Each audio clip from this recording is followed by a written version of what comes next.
ان میں سے 4 ملکوں کے لیے باقی دنیا سے کنیکٹ کرنے کا واحد راستہ ہی اسٹریٹ آف ہارمز ہے۔ اب اگر آپ مڈل ایسٹ کے بارے میں تھوڑا بہت جانتے ہیں تو یہ آپ کو پتہ ہی ہوگا کہ مڈل ایسٹ کی پہچان اس کا تیل ہے۔ یہ تیل آج بھی ہماری دنیا کا سب سے بڑا انرجی سورس ہے۔ پوری دنیا کی 33% انرجی کنزپشن تیل سے ہوتی ہے، چاہے وہ ٹرانسپورٹ کے ذریعے ہو جیسے کہ گاڑی، ٹرین، جہاز یا پھر بجلی بنانے والے پاور پلانٹس۔ ان تمام سیکٹرز میں 70% آئل استعمال ہوتا ہے۔ اب آئل کا مسئلہ یہ ہے کہ یہ دنیا میں بہت کم جگہوں پر پایا جاتا ہے۔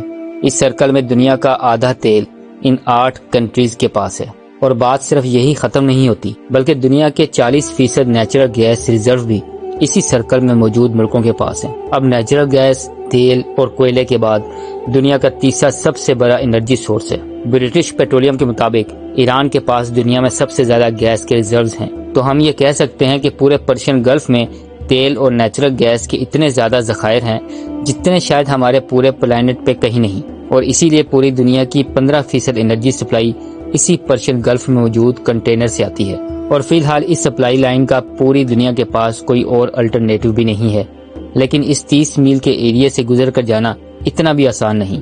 سب سے پہلے یہاں 8 ایسے آئی لینڈز ہیں جنہیں ہر سمندری جہاز کو اوائڈ کرنا پڑتا ہے، اور یہ 8 میں سے 7 آئی لینڈ ایران کے کنٹرول میں ہیں۔ ان 3 آئی لینڈز کو UAE کنٹرول کرنا چاہتا ہے، مگر 1970 میں ایرانی ملٹری نے ان پر بھی قبضہ کر لیا، تو اس سارے ایریا پر تقریباً ایران کا ہی کنٹرول ہے۔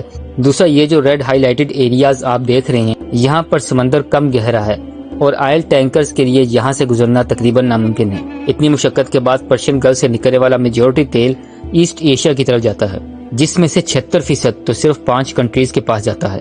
سب سے پہلے آتا ہے چائنا۔ چائنا دنیا کی دوسری سب سے بڑی اکانومی ہے اور دنیا میں سب سے زیادہ پیٹرولیم امپورٹ کرنے والا ملک ہے۔ چائنا کی ٹوٹل